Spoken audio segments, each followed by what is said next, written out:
dos modelos atômicos. Vamos começar falando sobre os 4 elementos. Sempre os 4 elementos. Quem assistiu o desenho Avatar é o personagem Aang. Ele tentava dominar os 4 elementos para salvar a Terra, que seria fogo, água e terra e ar. No filme O Quinto Elemento, Bruce Willis, ele deve encontrar as pedras que representam os 4 elementos e juntá-los ao quinto elemento, que seria uma mulher, para salvar a Terra também. No começo dos anos 90, o Capitão Planeta aparecia para salvar a Terra após a combinação dos 4 elementos com o amor. Partindo para os modelos atômicos, os filósofos gregos se preocupavam em encontrar uma explicação sobre a constituição da matéria. Aristóteles e Demócrito, eles falavam da continuidade da matéria. A matéria não tem um limite, sempre uma forma se transforma em outra, que seria os 4 elementos. Seria fogo, água, terra e ar. Seria o losango dos 4 elementos, que nós vamos ver mais à frente. Leucipo e Demócrito, ele falava que a matéria seria descontínua, seria há um limite para a divisão da matéria. A matéria é formada por minúsculas partículas indivisíveis e não contínuas, que seriam os átomos.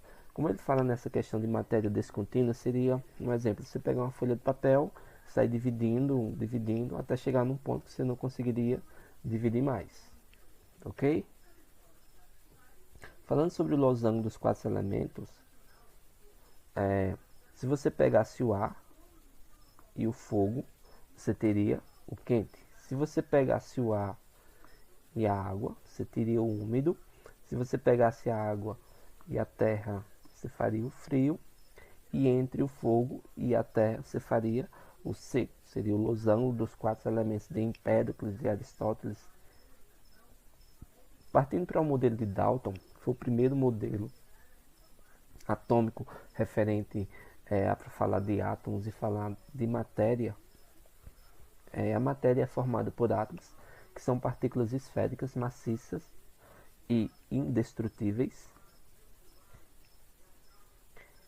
Os átomos de elementos químicos diferentes apresentam-se com massa, tamanho, propriedades químicas e físicas diferentes, ou seja, átomos de elementos químicos diferentes, eles teriam que apresentar tanto massa, tamanho e propriedades químicas e físicas diferentes.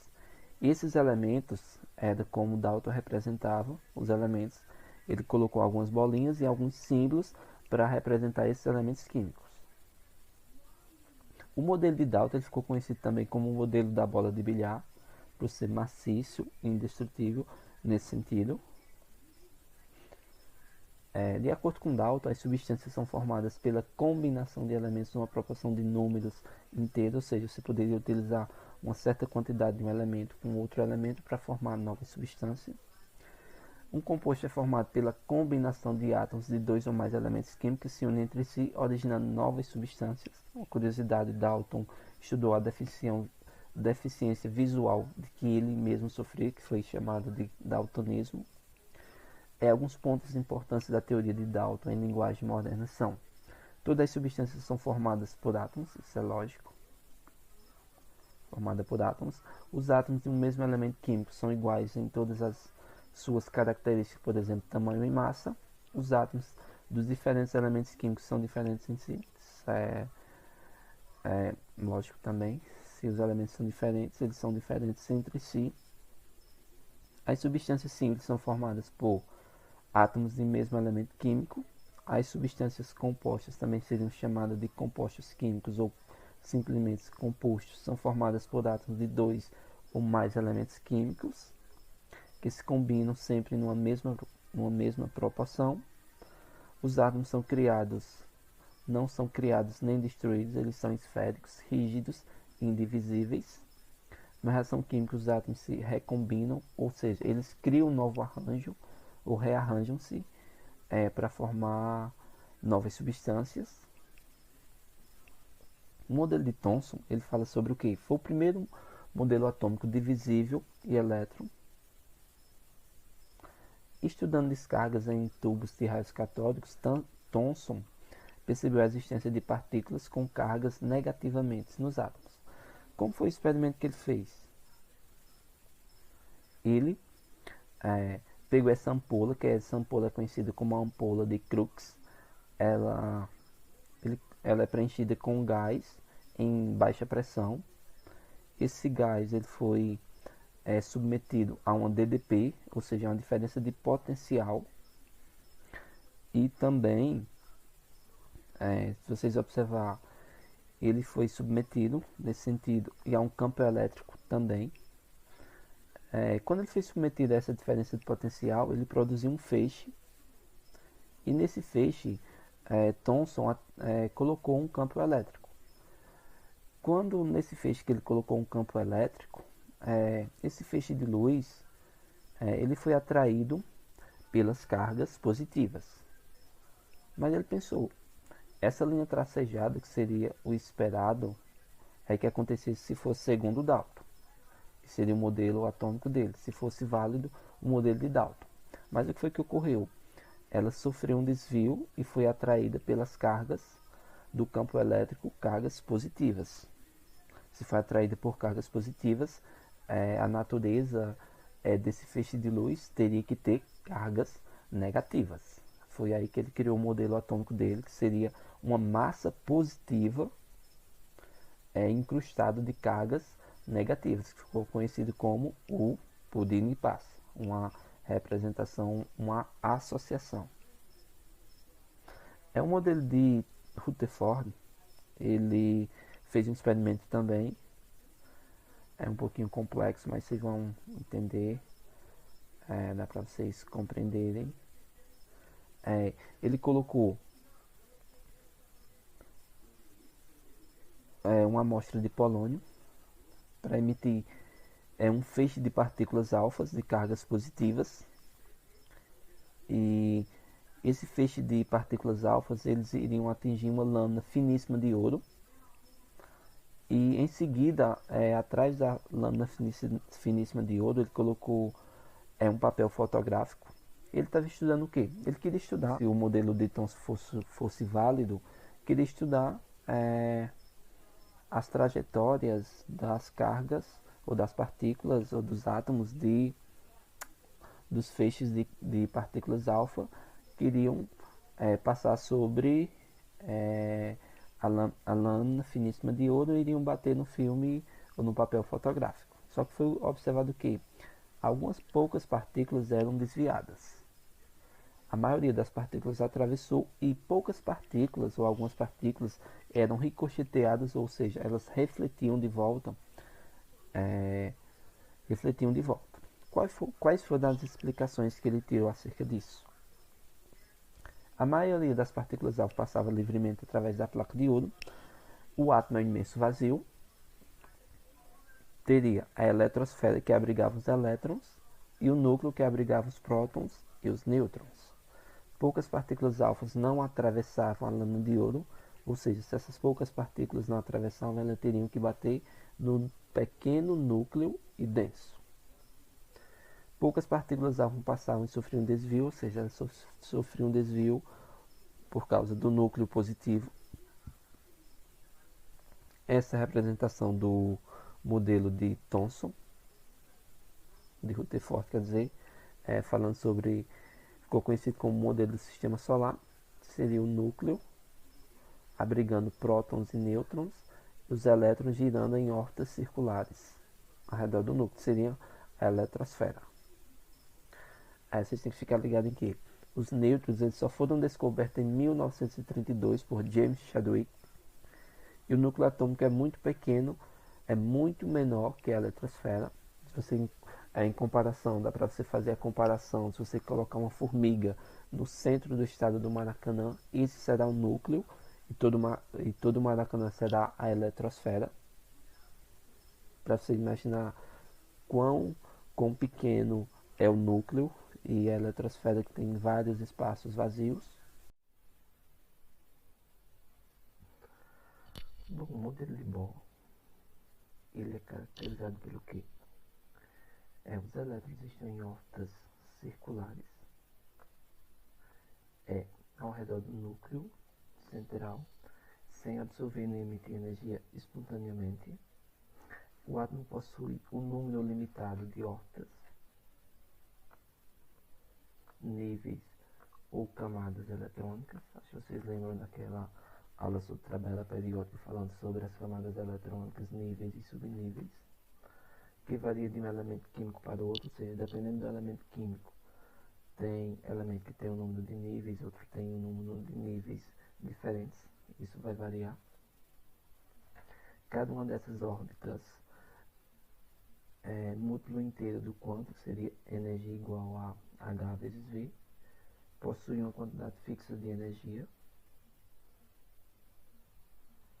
daí o termo de energia quantizado, que seria energia igual a constante de Planck vezes a constante da velocidade, que seria 3 vezes 10 elevado à oitava potência, dividido por lambda, que seria o comprimento de onda. Ou seja, se lambda for grande, esse aqui, a energia será pequena. Se lambda for pequeno, a energia é grande. Bom, as transições eletrônicas de absorções, como é que elas ocorrem segundo o modelo de Bohr? Ao absorver um quanto de energia, o elétron vai saltar de um nível para um nível mais energético, ou seja, ele salta de um nível mais interno para um nível mais externo, ou seja, vai para um nível mais energético. E o que é que ocorre? Quando ele faz esse salto de um nível mais interno para um nível mais externo, ocorre o que? Ocorre a excitação eletrônica. Transições eletrônicas de emissões. No estado excitado, o elétron ele é estável. Ou seja, se o elétron está no estado excitado, como ele é estável, ele deve retornar para o estado fundamental. Só quando ele vai retornar para o estado fundamental, ele vai fazer o quê? Emitir um quanto de energia na forma de luz. Ou seja, ele vai passar daqui para cá, ele vai emitir um quanto de energia na forma de luz. Aí vocês vão perguntar onde é que isso vai ocorrer. Um exemplo, os fogos de artifício. Quando os fogos de artifício eles explodem, eles passam do estado fundamental para o estado excitado. Quando eles voltam para o estado fundamental, eles emitem aquelas cores, aquelas luzes, que seriam um quanto de energia. Essa seria a evolução dos modelos atômicos, partindo de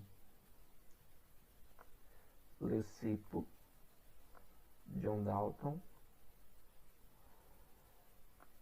Thomson, Rutherford e Bohr por último. O modelo atual ele é constituído pela combinação de contribuições de muitos cientistas, destacando-se Summerfield. Ele fala que os elétrons, além de descreverem órbitas circulares, também descreviam órbitas elípticas. Ele ainda inseriu nesse seu modelo aquelas letrinhas que vocês devem ter visto, que seria do subnível, que eu falei sobre na tabela periódica, que seria SPDF, que seria subníveis energéticos. E essas seriam as órbitas, ou seja, o elétron, além de descrever órbitas circulares, eles descreveriam órbitas elípticas. O modelo atual de de Broglie, ele fala o quê? Ele fala sobre a dualidade do elétron, que seria onda-partícula. Ele se baseou no experimento da fenda dupla para ter essas considerações, ter essas conclusões acerca do elétron, falando dele como onda-partícula. Se vocês quiserem entender mais um pouquinho sobre o experimento da fenda dupla, vocês podem dar uma... Vou deixar esse link aqui na descrição depois, para vocês verem e assistirem, ok? Bom, o modelo atual de Heisenberg, ele fala sobre o quê? Ele fala que para você tentar localizar o elétron, temos que fazer o quê? Alterar sua velocidade e sua posição. Com isso, ele fez o quê? Ele criou o princípio da incerteza, que seria o quê? Seria impossível determinar ao mesmo tempo a posição e o momento do elétron. Esse seria o princípio da incerteza de Heisenberg. E essa seria a expressão matemática que ele criou, que seria ΔX vezes ΔT, maior ou igual do que H dividido por 2. Essa seria a expressão matemática do princípio da incerteza. O modelo de Schrödinger, eu não sei nem se esse nome está certo, mas bem, vamos lá. Ele faz o quê? Ele utilizou-se de cálculos estatísticos para determinar a posição do elétron, ou seja, ele fez toda essa equação aqui, que eu não vou entrar em detalhes nelas, que ela é bem complexa também, que ela mostra o quê? Ela mostra o cálculo da região de máxima probabilidade de se encontrar um elétron, ou seja, essa equação vai determinar o local de maior probabilidade de você encontrar o elétron no átomo. Na equação de Schrödinger, a região de máxima probabilidade de se encontrar os elétrons é representada pela letra grega psi, que ela é chamada de função de onda. O quadrado da função de onda, que seria psi ao quadrado, módulo em barras, é chamado de orbital atômico. Esse orbital atômico seria os locais de maior probabilidade de você encontrar o elétron. Falando sobre o orbital do tipo D no plano cartesiano. Esses locais aqui, que seriam os orbitais do tipo D, que geraria esse orbital, seriam os locais de maior probabilidade de você encontrar o elétron no átomo. Tem um porém. O plano nodal, que é a região onde é nula a probabilidade de se encontrar o elétron, ou seja, nessas intersecções aqui, a probabilidade de você encontrar o elétron é quase nula. Essas são as contribuições de vários cientistas para o modelo atual, partindo de Arnold Sommerfeld, de Broglie, o Heisenberg e Schrödinger.